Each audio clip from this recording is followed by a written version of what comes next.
ಬೀದರ್ನಲ್ಲಿ ವಿಶ್ವ ಪರಿಸರ ದಿವಸ ಮತ್ತು ವನಮಹೋತ್ಸವ ಕಾರ್ಯಕ್ರಮ ಹಮ್ಮಿಕೊಂಡಿದ್ದೇವೆ.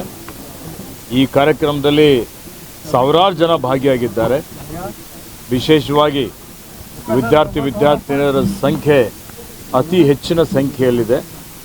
ಇದರ ಉದ್ದೇಶ ಪ್ರಕೃತಿ ಉಳಿಸಬೇಕು, ಪರಿಸರ ಸಂರಕ್ಷಣೆ ಮಾಡಬೇಕು, ಹಸಿರು ಹೊದಿಕೆ ಜಾಸ್ತಿ ಮಾಡಬೇಕು, ಪರಿಸರದ ಬಗ್ಗೆ ಮಕ್ಕಳಲ್ಲಿ ಜಾಗೃತಿ ಉಂಟು ಮಾಡಬೇಕು. ಮತ್ತು ಕಲ್ಯಾಣ ಕರ್ನಾಟಕ ಭಾಗದಲ್ಲಿ ವಿಶೇಷವಾಗಿ ಈ ಭಾಗದಲ್ಲಿ ಏನಿದೆ ಅಂದರೆ ಅರಣ್ಯ ಕ್ಷೇತ್ರ ಇವತ್ತು 33% ಇರಬೇಕು ಅಂತಿದೆ ಮಾನದಂಡದ ಪ್ರಕಾರ ಭೂಭಾಗದ. ಆದರೆ ಈ ಭಾಗದಲ್ಲಿ ಬರೀ ಇವತ್ತು 5% ಮಾತ್ರ ಇದೆ. ಈ ಅರಣ್ಯ ಕ್ಷೇತ್ರ ಜಾಸ್ತಿ ಮಾಡಬೇಕು, ಹಸಿರು ಹೊದಿಕೆ ಜಾಸ್ತಿ ಮಾಡಬೇಕು. ಇವತ್ತೇನು ಹವಾಮಾನ ವೈಪರೀತ್ಯದಿಂದ ಜಾಗತಿಕ ತಾಪಮಾನದಿಂದ ಇಡೀ ಜಗತ್ತಿಗೆ ಒಂದು ಸಂಕಷ್ಟ ಎದುರಾಗಿದೆ, ಎಲ್ಲರಿಗೂ ಸವಾಲಾಗಿದೆ.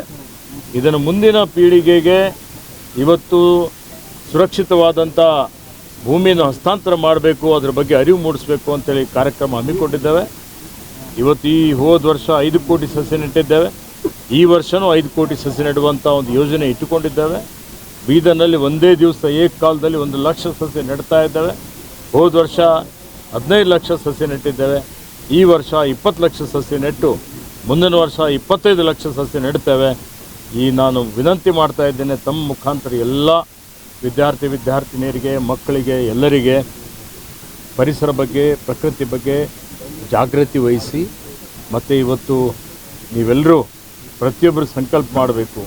ಏನಂದರೆ ಒಂದು ಸಸಿ ಪ್ರತಿಯೊಬ್ಬರು ಪ್ರತಿ ವರ್ಷ ಸಸಿ ನೆಡಬೇಕು, ಪಾಲನೆ ಪೋಷಣೆ ಮಾಡಬೇಕು, ನೀರು ಎರಿಬೇಕು. ಇವತ್ತು ಪ್ರಕೃತಿ ಪರಿಸರಕ್ಕೆ ಮಾರಕವಾದಂಥ ಏಕಬಳಕೆ ಪ್ಲಾಸ್ಟಿಕ್ ತ್ಯಜಿಸಬೇಕು ಅನ್ನುವಂಥ ಸಂಕಲ್ಪ ಮಾಡುವಂಥ ರೀತಿಯಲ್ಲಿ ನಾನು ಎಲ್ಲರಿಗೆ ವಿನಂತಿಯನ್ನು ಮಾಡುತ್ತೇನೆ. ಸರ್, ಇವತ್ತು ಇಡೀ ದಾಳಿ ಆಗಿದೆ ಸರ್. ನಾಗೇಂದ್ರ ಮತ್ತು ದದ್ದಲ್ ಅವರ ಮನೆ ಮೇಲೆ ಇಡೀ ದಾಳಿ ಆಗಿದೆ. ನೋಡಿ, ಇವತ್ತು ರಾಜ್ಯ ಸರ್ಕಾರ, ನಮ್ಮ ಸರ್ಕಾರ ನಿಷ್ಪಕ್ಷಪಾತವಾಗಿ ತನಿಖೆ ಮಾಡಲಿಕ್ಕೆ ಒಂದು ವಿಶೇಷ ತನಿಖಾ ತಂಡ ರಚನೆ ಮಾಡಿದೆ.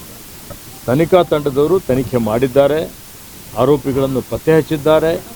ಮತ್ತು ಇವತ್ತು ಅವ್ರ ಮೇಲೆ ಕಾನೂನು ರೀತಿಯ ಕ್ರಮ ಆಗ್ತಾ ಇದೆ. ಅದಕ್ಕೆ ರಾಜಕೀಯ ಕಲರ್ ಕೊಡುವಂಥ ಅವಶ್ಯಕತೆ ಇಲ್ಲ. ಸಿಬಿಐಗೆ ಕೇಸ್ನ SITಯಿಂದ ಸಿಬಿಐಗೆ ವರ್ಗಾವಣೆ ಮಾಡಬೇಕು ಅಂತ ಬಿಜೆಪಿ ಒತ್ತಾಯ ಕೂಡ ಭಾರತೀಯ ಜನತಾ ಪಕ್ಷದವರು ಪ್ರತಿಯೊಂದರಲ್ಲಿ ರಾಜಕೀಯ ಮಾಡ್ತಾರೆ. ನಾವು ರಾಜಕೀಯ ಮಾಡಲಿಕ್ಕೆ ಹೋಗೋದಿಲ್ಲ.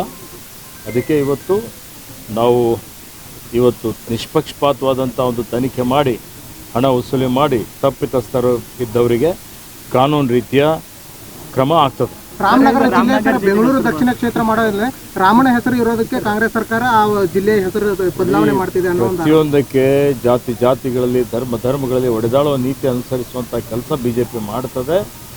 ನಮ್ಮಲ್ಲಿ ಅಂತ ಯಾವುದೇ ಭಾವನೆ ಇಲ್ಲ. ಇವತ್ತು ನಾವೆಲ್ಲರ ಬಗ್ಗೆ ಗೌರವ ಇಟ್ಕೊಂಡಿದ್ದೇವೆ. ರಾಮ್ ರಹೀಮ್ ಎಲ್ಲರೂ ಒಂದೇ ಅನ್ನುವಂಥ ರೀತಿಯಲ್ಲಿ ನಾವು ನಡ್ಕೊಳ್ತೇವೆ.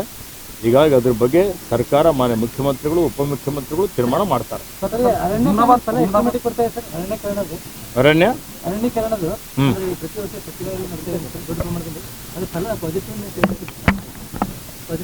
ನೋಡಿ, ನಮಗೆ 3 ವರ್ಷ ನಂತರ 70-80% ಅಂತ ವರದಿ ಕೊಟ್ಟಿದ್ದಾರೆ. ಆ ವರದಿ ಮೇಲೆ ನಾನು ನಂಬ್ತಾ ಇಲ್ಲ. ಆಗಸ್ಟ್ ಒಳಗಾಗಿ 3ನೇ ಪಕ್ಷ ತಪಾಸಣೆ ಮಾಡಬೇಕು ಅಂತ ಟೆಂಡರ್ ಕರೆದಿದ್ದೇವೆ. ಟೆಂಡರ್ ಮಾಡಿ ನಾವು ಆಗಸ್ಟ್ 31ನೇ ತಾರೀಕಿನ ಒಳಗಾಗಿ ಏನು ಇವತ್ತು ವಾಸ್ತವಾಂಶ ಇದೆ ಅದನ್ನು ಜನರ ಮುಂದೆ ತರ್ತೀವಿ, ಮಾಧ್ಯಮದ ಮುಂದೆನೂ ತರ್ತೀವಿ, ಅದ್ರ ಬಗ್ಗೆ ಪರಾಮರ್ಶೆ ಮಾಡ್ತೀವಿ. ಯಾರ್ಯಾರು ವಿಷಕಾರಿಕ ತ್ಯಾಜ್ಯ ಬಿಡ್ತಾ ಇದ್ದಾರೆ ಜಿಲ್ಲಾಧಿಕಾರಿಗಳಿಗೆ ಹೇಳಿದ್ದೇನೆ. ಹೊಸ ಅಧಿಕಾರಿಗಳ ತಂಡ ನೇಮಕ ಮಾಡ್ತಾ ಇದ್ದೇನೆ. ಇಲ್ಲಿರುವಂಥ ಪರಿಸರ ಇಲಾಖೆ ಅಧಿಕಾರಿಗಳು ಸಸ್ಪೆಂಡ್ ಆಗಿದ್ದಾರೆ. ಹೊಸವರಿಗೆ ತಂದು ಹಾಕಿ ಅದನ್ನು ಸುಧಾರಣೆ ಮಾಡುವಂಥ ಕೆಲಸ ಮಾಡ್ತಾರೆ.